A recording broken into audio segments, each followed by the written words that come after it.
దేవుని పరిశుద్ధ నామానికి స్తోత్రాలు. ఈ రోజున ఇర్మియా గ్రంథము 31వ అధ్యాయము. ఈ అధ్యాయంలో 40 వచనాలున్నాయి. మొదటి వచనం, యెహోవా వాక్కు ఇదే, ఆ కాలమున నేను ఇశ్రాయేలు వంశస్థులందరికీ దేవుడనై యుందును, వారు నాకు ప్రజలై యుందురు. రెండవ వచనం, యెహోవా ఈలాగు సెలవిచ్చుచున్నాడు, ఖడ్గమును తప్పించుకొనిన వారై జనులు అరణ్యములో దయనొందిరి గనుక ఇశ్రాయేలు విశ్రాంతి నొందునట్లు నేను వెళ్ళుదుననుచున్నాడు. మూడవ వచనం, చాలా కాలము క్రిందట యెహోవా నాకు ప్రత్యక్షమై ఇట్లనెను, శాశ్వతమైన ప్రేమతో నేను నిన్ను ప్రేమించుచున్నాను గనుక విడువక నీ ఎడల కృప చూపుచున్నాను. నాలుగవ వచనం, ఇశ్రాయేలు కన్యక, నీవు కట్టబడునట్లు నేనిక మీదట నిన్ను కట్టింతును, నీవు మరలా తంబురలను వాయింతువు, సంభ్రమపడు వారి నాట్యములలో కలిసెదవు. ఐదవ వచనం, నీవు షోమ్రోను కొండల మీద ద్రాక్షావల్లులను మరలా నాటెదవు, నాటువారు వాటి ఫలములను అనుభవించెదరు.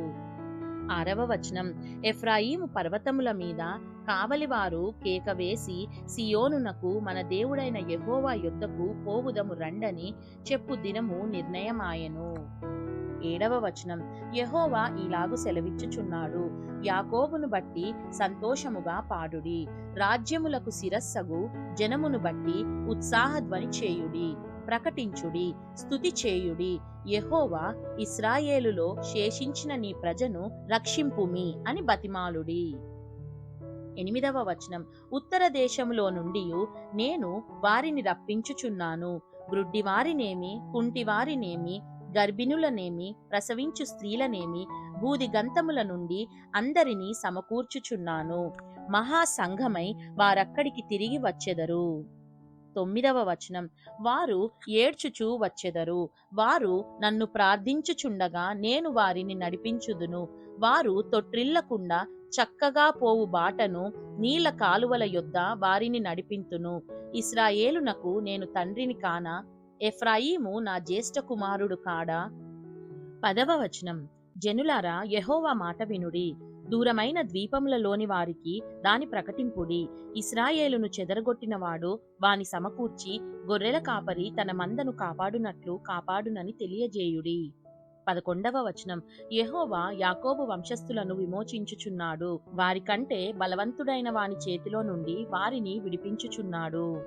12వ వచనం, వారు వచ్చి సియోను కొండ మీద ఉత్సాహధ్వని చేతురు, యెహోవా చేయు ఉపకారమును బట్టియు, గోధుమలను బట్టియు, ద్రాక్షారసమును బట్టియు, తైలమును బట్టియు, గొర్రెలకును పశువులకును పుట్టు పిల్లలను బట్టియు సమూహములుగా వచ్చెదరు, వారిక నిన్నటికిని కృషింపక నీళ్లు పారు తోటవలే నుందురు. 13వ వచనం, వారి దుఃఖమునకు ప్రతిగా సంతోషమిచ్చి వారిని ఆదరించెదను, విచారము కొట్టివేసి నేను వారికి ఆనందము కలుగజేతును, గనుక కన్యకులను యవ్వనులను వృద్ధులను కూడి నాట్యమందు సంతోషించెదరు. 14వ వచనం, క్రొవ్వుతో యాజకులను సంతోషపరచెదను, నా జనులు నా ఉపకారములను తెలిసికొని తృప్తి నొందుదురు, ఇదే యెహోవా వాక్కు. 15వ వచనం, యెహోవా ఈలాగు సెలవిచ్చుచున్నాడు, ఆలకించుడి, రామాలో అంగలార్పును మహారోదన ధ్వనియు వినబడుచున్నవి, రాహేలు తన పిల్లలను గూర్చి ఏడ్చుచున్నది, ఆమె పిల్లలు లేకపోయినందున ఆమె వారిని గూర్చి ఓదార్పు పొందనొల్లకున్నది. 16వ వచనం, యెహోవా ఈ ఆజ్ఞ ఇచ్చుచున్నాడు, ఏడువక ఊరకొనుము, కన్నీళ్లు విడుచుట మానుము, నీ క్రియ సఫలమై జనులు శత్రువుని దేశములో నుండి తిరిగి వచ్చెదరు, ఇదే యెహోవా వాక్కు. 17వ వచనం, రాబోవు కాలమునందు నీకు మేలు కలుగునను నమ్మికయున్నది, నీ పిల్లలు తిరిగి తమ స్వదేశమునకు వచ్చెదరు, ఇదే యెహోవా వాక్కు.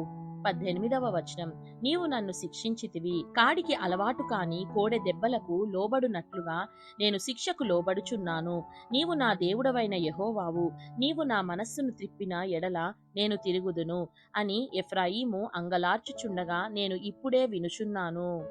19వ వచనం, నేను తిరిగిన తరువాత పశ్చాత్తాపపడితిని, నేను సంగతి తెలిసికొని తొడచరుచుకొంటిని, నా బాల్యకాలమందు కలిగిన నిందను భరించుచు నేను అవమానము నొంది సిగ్గుపడితిని. 20వ వచనం, ఎఫ్రాయిము నాకిష్టమైన కుమారుడా, నాకు ముద్దు బిడ్డ, నేనతనికి విరోధముగా మాట్లాడునప్పుడెల్లా అతని జ్ఞాపకము నన్ను విడువకున్నది. అతని గూర్చి నా కడుపులో చాలా వేదనగానున్నది. తప్పక నేనతని కరుణింతును. ఇదే యెహోవా వాక్కు. 21వ వచనం.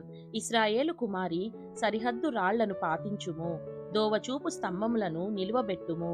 నీవు వెళ్ళిన రాజమార్గము తట్టు నీ మనస్సు నిలుపుకొనుము, తిరుగుము, ఈ నీ పట్టణములకు తిరిగి రమ్ము. 22వ వచనం. నీవు ఎన్నాళ్ళు ఇటూ అటూ తిరుగులాడుదువు? విశ్వాసఘాతకులారా, యెహోవా నీ దేశములో నూతనమైన కార్యము జరిగించుచున్నాడు. స్త్రీ పురుషుని ఆవరించును. 23వ వచనం. ఇశ్రాయేలు దేవుడును సైన్యములకు అధిపతియునగు యెహోవా ఇలాగు సెలవిచ్చుచున్నాడు. చెరలో నుండి నేను వారిని తిరిగి రప్పించిన తరువాత యూదా దేశములోను దాని పట్టణములలోను జనులు, నీతి క్షేత్రమా, ప్రతిష్ఠిత పర్వతమా, యెహోవా నిన్ను ఆశీర్వదించునుగాక అను మాట ఇకను వాడుకొందురు. 24వ వచనం. అలసియున్న వారి ఆశను తృప్తిపరచుదును, కృషించిన వారినందరినీ నింపుదును. 25వ వచనం. కావున సేద్యము చేయువారేమి, మందలతో తిరుగులాడువారేమి, యూదావారందరును పట్టణస్థులందరును వారి దేశములో కాపురముందురు. 26వ వచనం. అంతలో నేను మేలుకొని ఆలోచింపగా నా నిద్ర బహు వినోదమాయెను. 27వ వచనం. యెహోవా వాక్కు ఇదే. ఇశ్రాయేలు క్షేత్రములోను యూదా క్షేత్రములోను నరబీజమును మృగబీజమును నేను చల్లు దినములు వచ్చుచున్నవి. 28వ వచనం. వారిని పెళ్లగించుటకును, విరుగగొట్టుటకును, పడద్రోయుటకును, నాశనము చేయుటకును, హింసించుటకును నేనేలాగు కనిపెట్టియుంటినో అలాగే వారిని స్థాపించుటకును, నాటుటకును కనిపెట్టియుందును. ఇదే యెహోవా వాక్కు. 29వ వచనం. ఆ దినములలో తండ్రులు ద్రాక్షకాయలు తినగా పిల్లల పళ్ళు పులిసెనను మాట వాడుకొనరు. 30వ వచనం. ప్రతివాడు తన దోషము చేతనే మృతినొందును. ఎవడు ద్రాక్షకాయలు తినునో వాని పళ్ళే పులియును. 31వ వచనం. ఇదిగో, నేను ఇశ్రాయేలు వారితోనూ యూదా వారితోనూ క్రొత్త నిబంధన చేయు దినములు వచ్చుచున్నవి. ఇదే యెహోవా వాక్కు. 32వ వచనం. అది ఐగుప్తులో నుండి వారిని రప్పించుటకై నేను వారిని చెయ్యి పట్టుకొనిన దినమున వారి పితరులతో నేను చేసిన నిబంధన వంటిది కాదు. నేను వారి పెనిమిటినైనను వారు ఆ నిబంధనను భంగము చేసుకొనిరి. ఇదే యెహోవా వాక్కు. 33వ వచనం. ఈ దినములైన తరువాత నేను ఇశ్రాయేలు వారితోనూ యూదా వారితోనూ చేయబోవు నిబంధన ఇదే. వారి మనస్సులలో నా ధర్మవిధి ఉంచెదను, వారి హృదయము మీద దాని వ్రాసెదను. యెహోవా వాక్కు ఇదే. 34వ వచనం. నేను వారికి దేవుడనై యుందును, వారు నాకు జనులగుదురు. వారు మరి ఎన్నడును యెహోవాను గూర్చి బోధనొందుదము అని తమ పొరుగు వారికి గాని తమ సహోదరులకు గాని ఉపదేశము చేయరు.